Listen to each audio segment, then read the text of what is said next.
Shalom Bapak Ibu Saudara. Kita teruskan studi kita kristalisasi masih di kitab Ezra Nehemia. Dan kita kali ini sudah masuk kepada tema pembangunan rumah Tuhan Bait Suci sudah selesai. Ya.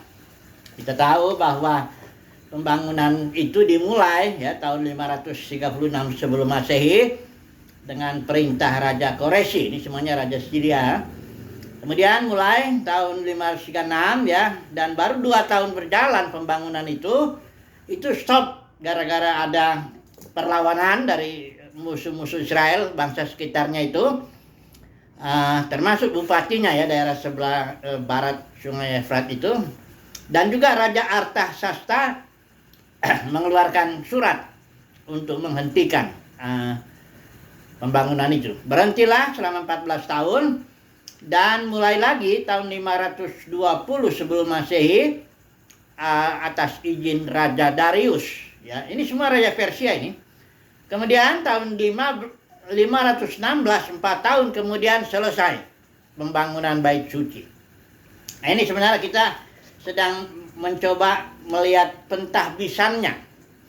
Pentahbisan, jadi Bait Suci itu mereka selesaikan ya. Mereka berbahagia sekali, ayat 6 pasal 15 ya. Ezra ayat pasal 6, Ezra 6 ayat 15. Maka selesailah rumah itu pada hari yang ketiga bulan Adar, yakni pada tahun yang ke-6 zaman pemerintahan Raja Darius ya. Karena di ayat 16 baru mereka mengadakan pentahbisan. Kita coba langsung aja menerapkan ini. Bait Suci itu kita tahu simbol daripada gereja tentunya ya. Karena Yesus juga bilang, aku akan mendirikan gerejaku. Jadi setelah kita melihat proses pembangunan Bait Suci yang dilakukan oleh Zerubabel itu penuh tantangan, bahkan sempat tertunda selama 14 tahun. Kita coba mau lihat dulu ini. Kita aplikasikan aja langsung pembangunan gereja. Apakah dia juga tertunda? Apakah perkataan Yesus itu aku akan menjadikan gerejaku itu artinya malah gagal? Karena gereja kan kita tahu pecah. Sudah pecah menjadi ribuan denominasi. Ya, itu sebabkan saya selalu bicara itu Kisah pasal 20, karena ada beberapa pemimpin gereja di Efesus itu ya, para penatua di Efesus, Paulus kasih nasihat. Bukan nasihat itu sebenarnya, ya nasihat juga, tapi berupa suatu, bukan nubuat juga, itu suatu kepastian. Paulus bilang, aku tahu setelah aku pergi, serigala ganas akan menyerang kalian, dan akan dari antara kalian itu ada beberapa orang yang akan mengajarkan ajaran palsu. Hanya satu maksudnya, menarik murid-murid kepada diri kalian. Karena tadinya murid-murid ini yang dibeli oleh Yesus oleh darahnya itu mengikuti suara Roh Kudus. Karena dalam Kisah Para Rasul yang hanya 28 pasal, itu ada istilah roh itu 70 kali. Mengikuti Roh Kudus melarang, Roh Kudus membisikkan roh, penuh roh, ya, Roh Kudus memimpin dan sebagainya, ya. Jadi pemimpin ini menarik murid itu kepada dirinya. Untuk apa? Ya tentu untuk bangun kerajaan manusia, kerajaannya sendiri. Denominasi itu. Jadi kerajaan yang gereja itu tadinya kan alat untuk menghadirkan kerajaan surga di bumi. Karena itu Yesus mengajarkan kepada gereja itu doanya, kamu kalau mau doa itu begini, datanglah kerajaanmu, jadi kehendakmu di bumi. Karena fokus rencana Bapa itu adalah bumi, ya. Nah, jadi gereja itu hanya alat saja, ya, 120 orang itu pertamanya mulainya untuk menghadirkan kerajaan surga di bumi ini supaya pemerintahan Tuhan berkuasa di bumi ini, menaklukkan segala sesuatu. Karena itu memang rencananya dari Kejadian pasal 1 ayat 26-28 juga begitu. Supaya ditaklukkan segala sesuatu agar Bapa menjadi semua, bisa mengekspresikan dirinya di dalam dan melalui semua ciptaan. Itu maksudnya gereja itu, menghadirkan kerajaan surga. Dan Yesus bilang, aku akan mendirikan gerejaku. Ya. Nah, pertanyaannya, sekalipun kalau kita lihat di gereja atau Bait Suci yang dibangun Zerubabel, mereka selesai juga ya. Kira-kira 6 tahun berarti ya, 2 tahun mulai dulu, stop 14 tahun, sambung lagi 4 tahun lagi. Jadi pendeknya selesai lah. Ya walaupun tak bagaimana bait itu tentu nggak semegah.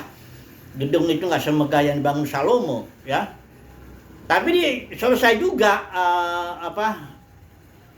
bait itu. Nah gereja sekarang kita melihat.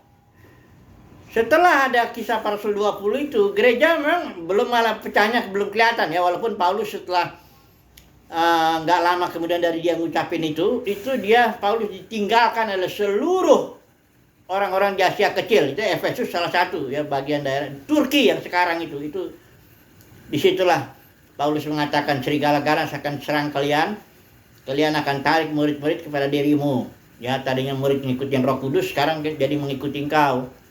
Nah itu artinya serigala ganas ini kenapa ganas dibilang? Karena dia mencabik-cabik gereja, dipecah-pecah gitu. Sebagian ikutin pemimpin ini, sebagian ikutin pemimpin. Kalau denominasi mah dengan terang-terangan. Nama pemimpin kan disebut, ini Lutheran, ini Calvinis, yang ini Wesleyan, yang ini Mennonite dan sebagainya. Pemimpin Simon Mennonite itu pemimpin semuanya. Atau berdasarkan aliran Reform, ya, terus aliran Pentakosta, Roh Kudus, mempelai, macam-macam lah. Atau berdasarkan sistem pemerintahan manusianya, episkopal, ya apalagi itu, presbiterian, ya apalah, pokoknya sistem pemerintahan manusianya itu yang dibikin. Jadi udah terang-terangan aja bahwa denominasi terang-terangan, walaupun dia mengaku gereja. Karena Martin Luther di sini nih udah saya bilang nih, dia duluan mengajarkan aspek gereja itu dua. Satu yang kelihatan itu yang denominasi yang kita lihat dengan mata kita, gedungnya kita lihat, organisasi kita lihat, pemimpin manusianya kita lihat, semuanya kita lihat di situ. Itu gereja kata Martin Luther, aspek yang visible. Padahal enggak gitu, bukan itu gereja, ya. Gereja itu haruslah organisme yang dipimpin oleh otoritas hayat, yaitu Yesus sendiri. I am the life, ya. Yesus tidak pernah delegasikan otoritasnya kepada siapapun juga. Paulus, Petrus, Yohanes tak punya otoritas atas gereja. Makanya Yesus tegas bilangkan di Matius 23 itu, jangan seorang pun di antara kamu disebut pemimpin. Artinya, engkau gak punya kursi Musa. Kalau saudara lihat Matius 23 itu, atasnya itu, Yesus sedang bicara kursi Musa. Yesus sedang bicara sama orang banyak itu, ya. Dia bilang, kalian taatin itu ahli Taurat orang Farisi, karena mereka sudah punya kursi Musa, artinya otoritas untuk mengatur. Ya, mereka sudah punya. Soal hanya karena mereka brengsek, jangan kau ikutin kelakuannya. Ya, tapi yang diajarkan itu harus kau ikuti karena dia udah punya otoritas. Ini persoalannya kan dia punya otoritas, kursi Musa. Nah, kemudian di ayat 8-nya Yesus bilang, tapi di antara kamu jangan seorang pun disebut pemimpin. Artinya kau tidak punya kursi Musa. Apapun juga itu di dalam organisasi, gembala sidang, ke jabatan situ kepala sinode ketua sinode atau apa kan, engkau nggak punya itu pemerintahan manusia, itu hierarki masuk ke dalam gereja. Itulah ajaran Nikolaus. Maka gereja jadi pecah menjadi ribuan denominasi. Kerajaan manusia itu denominasi, bukan gereja yang dibilang Martin Luther ini. Ya bukan. Tapi sayangnya ini buku standar ya, buku teologi ini, Systematic Theology Berkhof ini diajarkan di seluruh sekolah teologi. Jadi semua orang lulusan teologi kalau dia ya mau nggak mau sih percaya itu, kalau nggak lulus bentar. Ya. Jadi gereja pecah kan. Nah sekarang kita bertanya, ini Tuhan selesai nggak di gereja nih? Mau dibangun bagaimana? Udah pecah. Istilahnya sudah kayak orang pemjunan gitu, sedang membentuk bejana gitu. Pecah dia. Kalau dalam kitab Yeremia itu diganti ulang, bentuk lagi yang lain. Apa Tuhan Yesus begitu? Bangun gereja, dibilang aku mendirikan gerejaku. Turunlah Roh Kudus itu 120 orang. Itulah awal gereja awal itu 120 orang yang penuh dengan roh, dipimpin roh, hidup oleh roh, ibadah dalam roh dan kebenaran.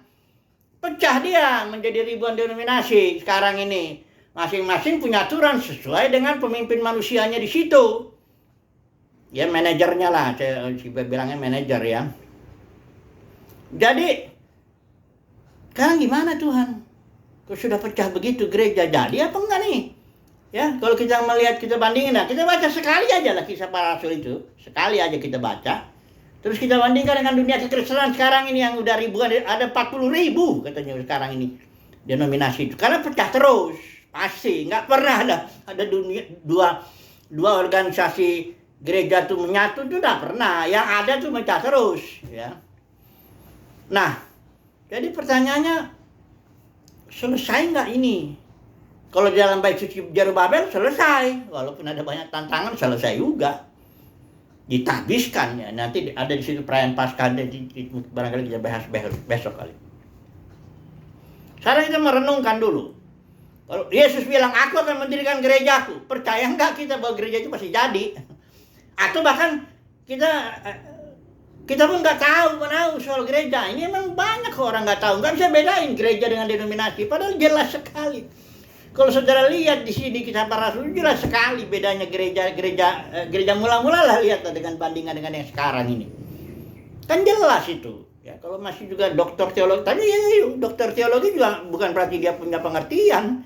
Dia kan belajar teologi, bukan belajar Alkitab firman Tuhan, lain itu. Kalau saya ngajar teologi, biasa 1-2 pertemuan pertama saya bedain itu antara belajar teologi dengan belajar Alkitab.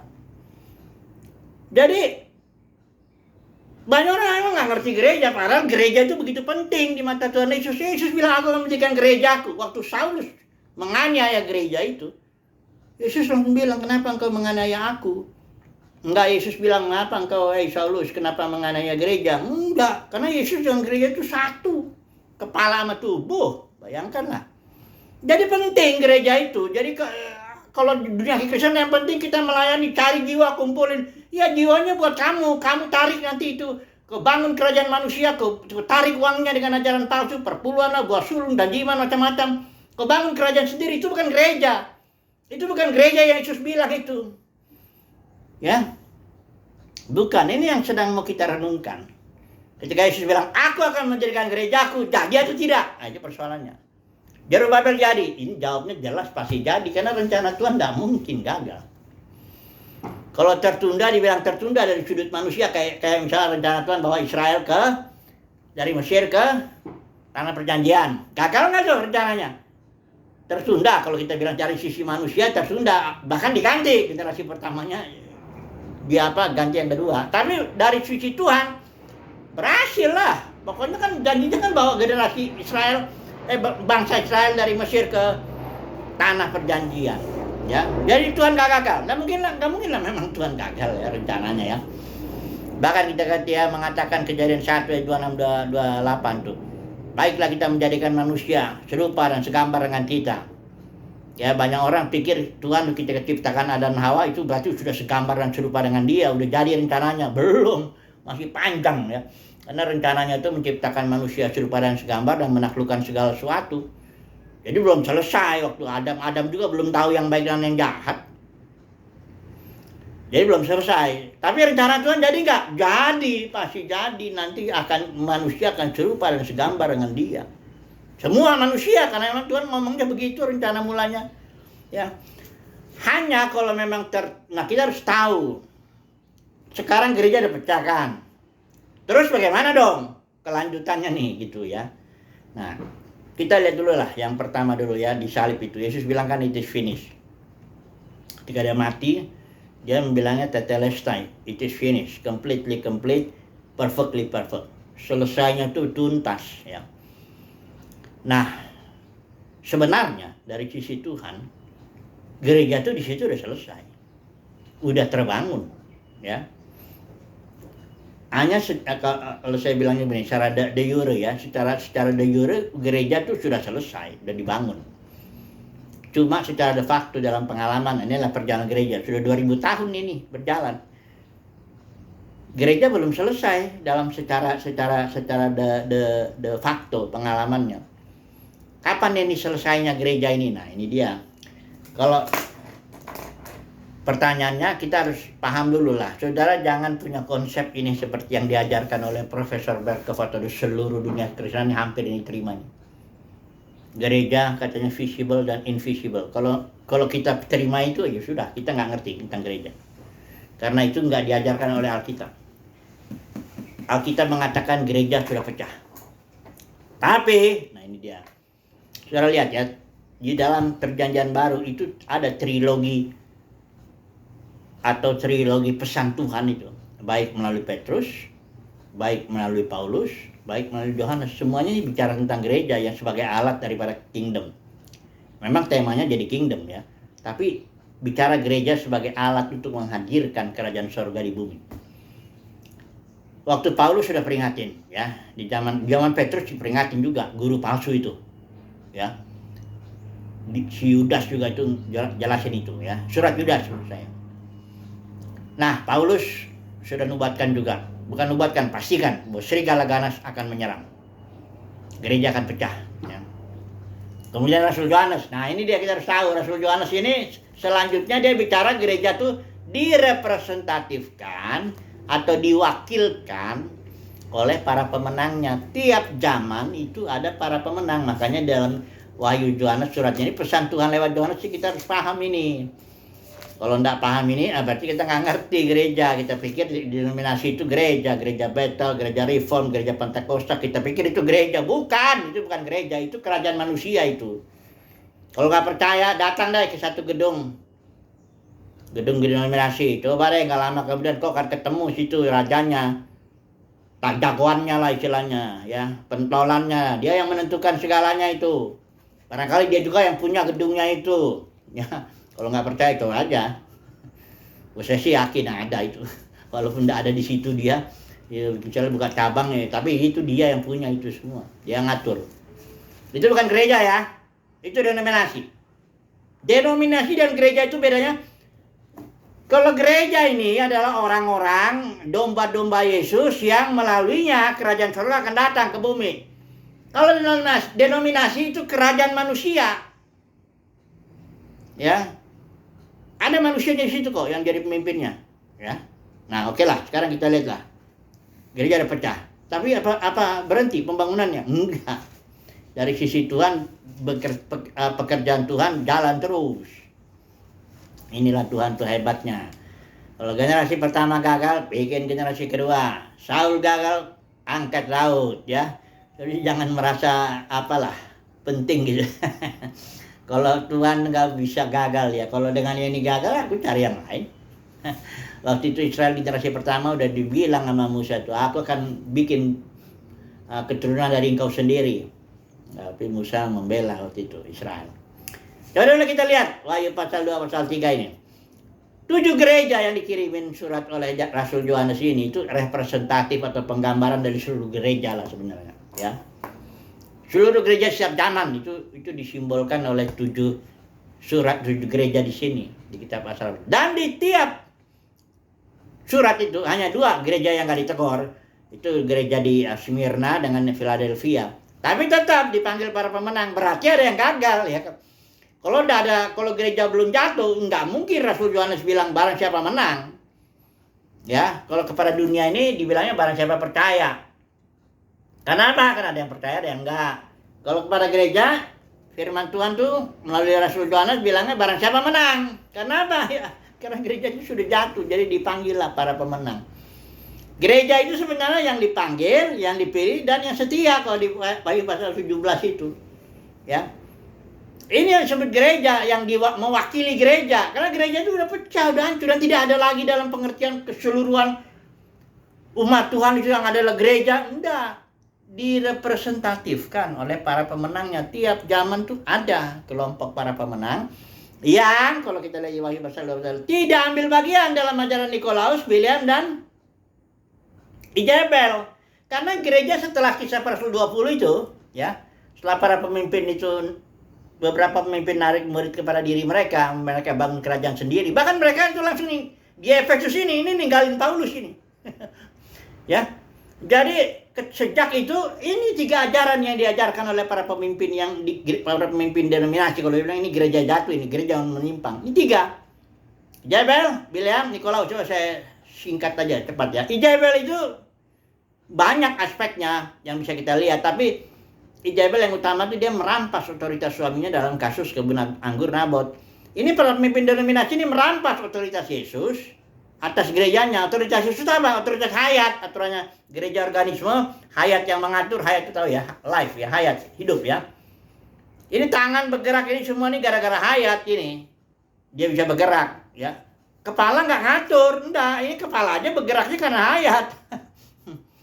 Tangan, kaki itu semuanya. Makanya saya bilang ke semua saudara, sama kamu yang menggerakkan gereja itu aku, hayat. Hukum hayat, makanya bukan hukum Taurat, hukum hayat. Ya. Itu dirampas oleh para pemimpin dan nominasi, dijadikanlah hukum organisasinya dia dari organisme menjadi organisasi. Masing-masing organisasi ada aturannya. Siapa yang ngatur? Ya manajernya itu. Karena dia sudah merampas otoritas itu. Dia merasa bahkan tanpa malu atau nggak tahu dia bilang, saya pemimpin di sini. Padahal Yesus sudah bilang di Matius 23, kau jangan bilang dirimu pemimpin. Aku pemimpin gereja. Bukan kau. Aku tidak pernah mendelegasikan otoritasku kepadamu. Engkau merampas otoritasku. Hanya Yesus sekarang ini belum terus terang. Nanti saya mau bilang, ada saatnya Yesus akan terus terang. Matius 7 ayat 21-23 itu ada saatnya. Di situlah di hari penghakiman itu, ketika nanti Tuhan Yesus datang. Kalau orang Kristen bilangnya datang kedua, walaupun bukan itu maksudnya. Pokoknya kedatangan yang terakhir itu.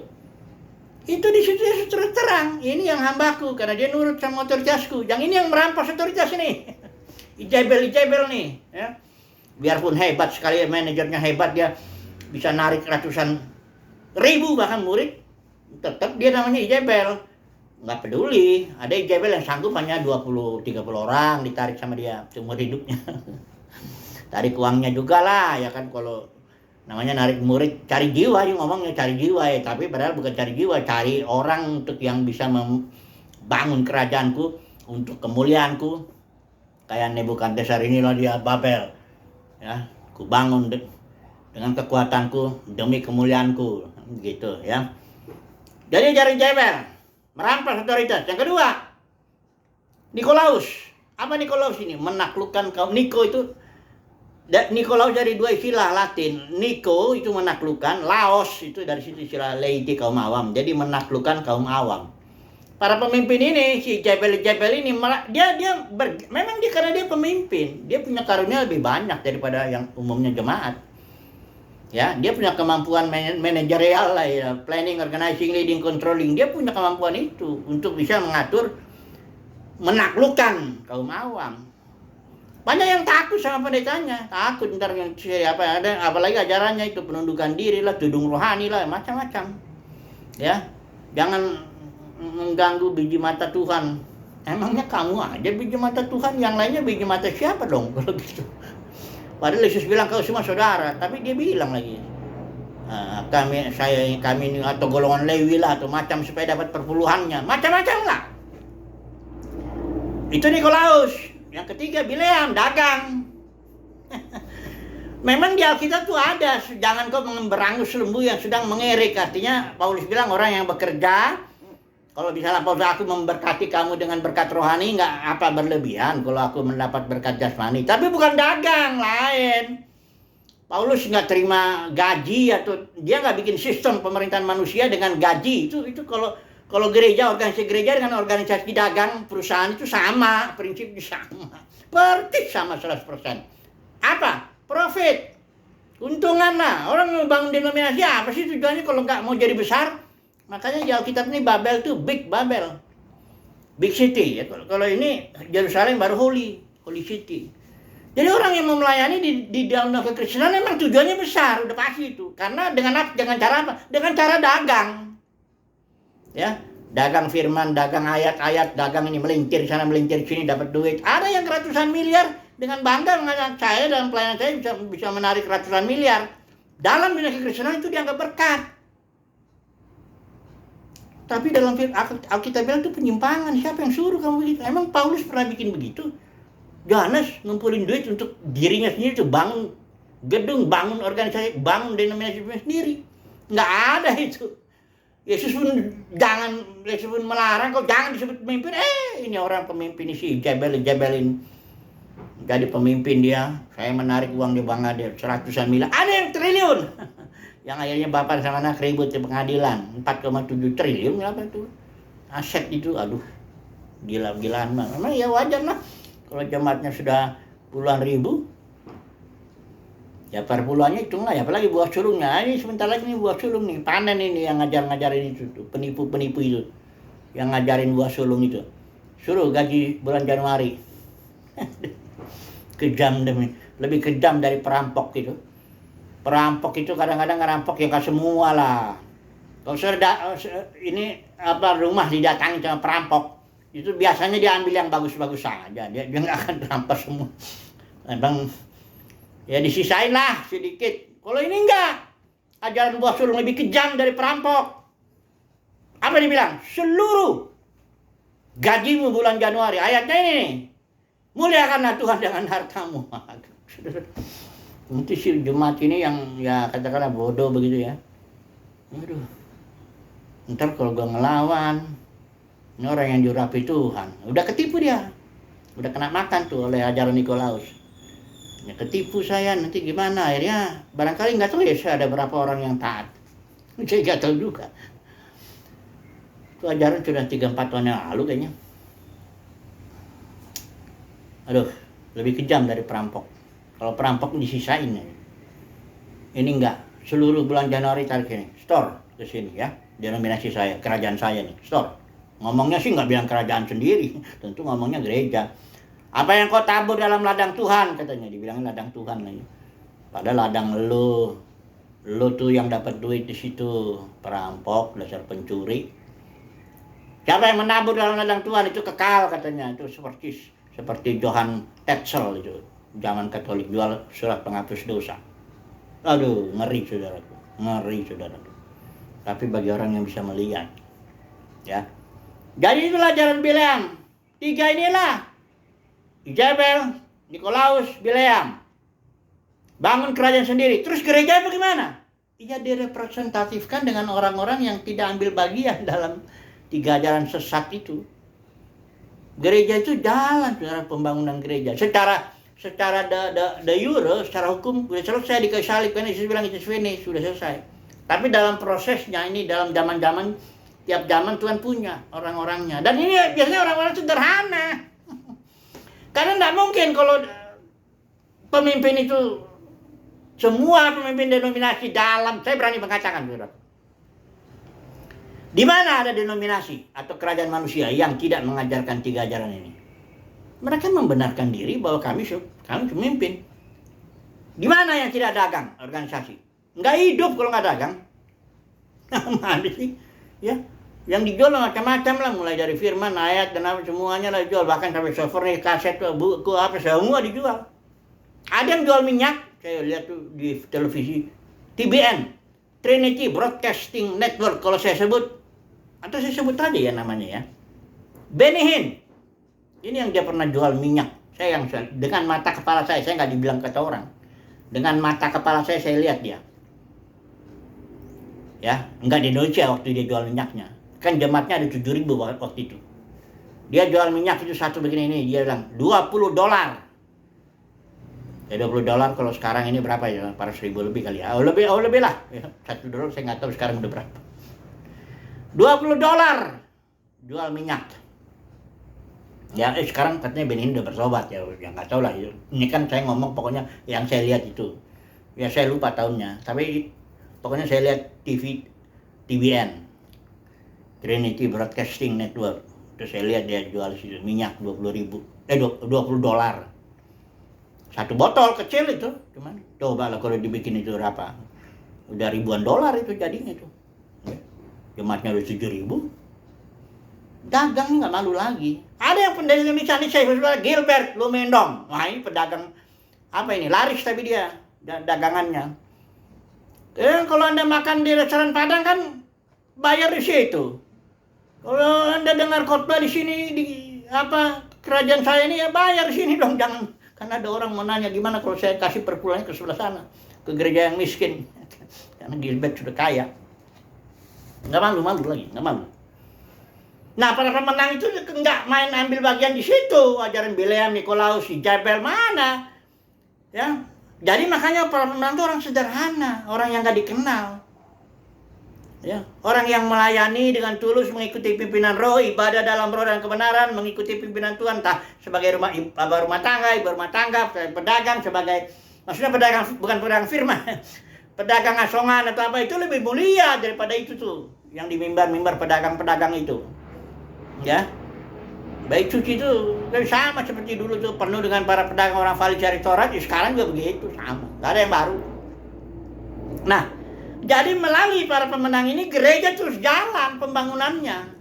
Kapan selesainya? Nah, itu di Roma pasal 8 ketika Yesus datang di akhir itu melakukan pencurahan roh yang tak terbatas, karena pertama pencurahan roh itu yang zaman Pentakosta itu pencurahannya arabon, DP, down payment.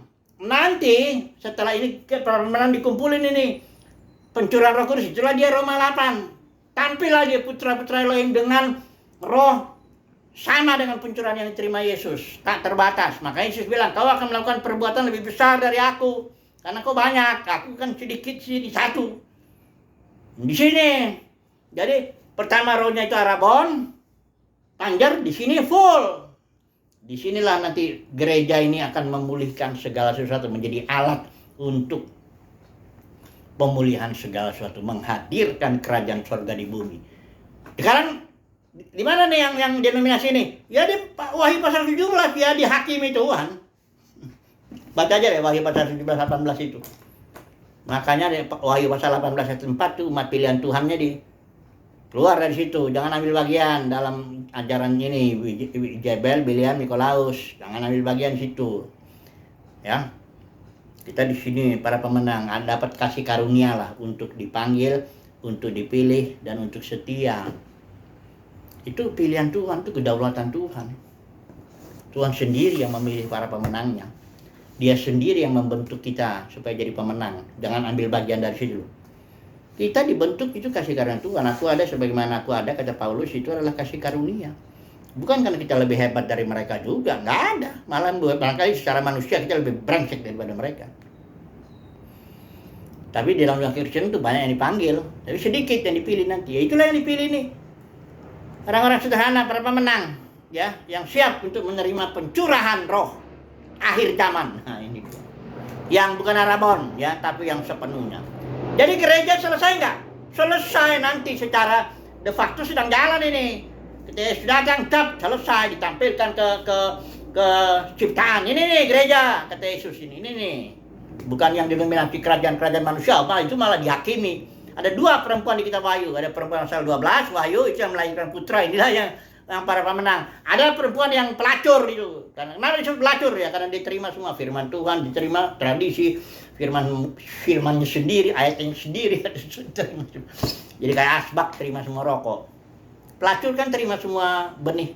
Laki-laki manapun tampung sama dia. Oke lah ya, jadi gereja selesai. Nanti ketika kedatangan Tuhan di akhir zaman, pencurahan roh akhir zaman itu. Penuaian akhir zaman tuh menuai gereja ya, menuai yang udah matang, para pemenang ya, bukan menuai jiwa. Nah, ini dasar dagangan para denominasi ini. Nanti cukuplah ya, haleluya. Amin.